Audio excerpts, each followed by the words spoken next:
कीड़ा लेके आज पिंकी इस दुनिया में नहीं रही, यह बात बिल्कुल सत्य है।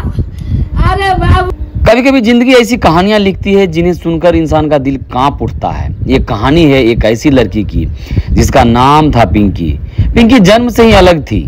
उसके पैर ठीक से काम नहीं करते थे, वह चल फिर नहीं सकती थी। समाज की नज़रों में वो एक अधूरी लड़की थी। लेकिन क्या सच में किसी का अपंग होना उसके सपनों और उसके हक को कम कर देता है? शायद नहीं, लेकिन समाज अक्सर ऐसा सोचता है। आज पिंकी का दर्दनाक मौत हो चुका है। हाँ, ये बात बिल्कुल ही सत्य है। पिंकी मरी हुई तो उसका सपना था एक ऐसा घर जहां कोई उसे अपनाए, लेकिन हकीकत बहुत ही कड़वी थी। उनके घर कई रिश्ते आए, लेकिन कोई उसकी लाठी को देखकर तो कोई उसकी व्हील चेयर को देखकर, उनके पैरों को देखकर एक्सेप्ट नहीं किया। तो उसकी ज़िंदगी में आए शिवम दुबे। शिवम ने पिंकी को देखा और कहा, पिंकी मैं तुम्हें तुम्हारे जैसा ही, तुम जैसी ही हो वैसे ही स्वीकार करता हूँ। तुम्हारी मुस्कान ही तुम्हारी सबसे बड़ी खूबसूरती है। शिवम ने समाज की परवाह नहीं किया और पिंकी से शादी कर लिया। शादी के बाद दोनों की जिंदगी में नोक झोंक भी होती थी, लेकिन प्यार भी था। कुछ समय बाद पिंकी माँ बनी।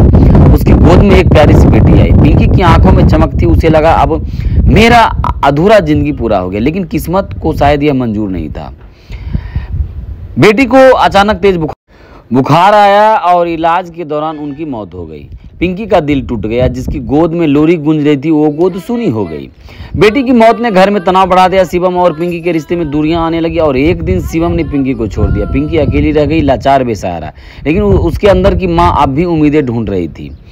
कुछ महीने बाद शिवम को अपनी गलती का एहसास हुआ। वो वापस लौटा और पिंकी से कहा, पिंकी मैं फिर से तुम्हारे साथ रहना चाहता हूँ। पिंकी ने अपने टूटे दिल को संभाला और उसे स्वीकार कर लिया। कुछ समय बाद पिंकी फिर से मां बनने वाली थी। उसकी आंखों में फिर से खुशियों के सपने थे, लेकिन जब बेटी को जन्म देने का वक्त आया तो किस्मत ने फिर क्रूर खेल खेला। डिलीवरी के दौरान ही पिंकी ने इस दुनिया को हमेशा के लिए अलविदा कह दिया, लेकिन एक प्यारी सी बेटी को छोड़कर वो चली गई। पिंकी की कहानी यहाँ पर खत्म हो जाती है, लेकिन सवाल हमारे सामने खड़ा है, क्यों समाज आज भी किसी लड़की को उसके अपंग होने पर अधूरा मानता है? क्यों एक औरत की खुशी सिर्फ दूसरे की सोच पर टिकी होती है? और क्यों जिंदगी हर बार उसी की परीक्षा लेती है जो पहले से ही टूटा हुआ होता है? पिंकी तो चली गई, लेकिन उसकी कहानी हमें यही सिखाती है कि सच्चा प्यार और सच्चा साथ वही है जो हर हाल में निभाए। अगर पिंकी जैसी किसी भी लड़की को हम थोड़ा सा सहारा दे दे तो शायद उनकी जिंदगी का दुख किसी और प्रेरणा का बन जाए। पिंकी की कहानी उन तमाम बेटियों को समर्पित है जिन्होंने मुश्किलों में जीना सीखा है और दुनिया को हिम्मत का असली मतलब समझाया है।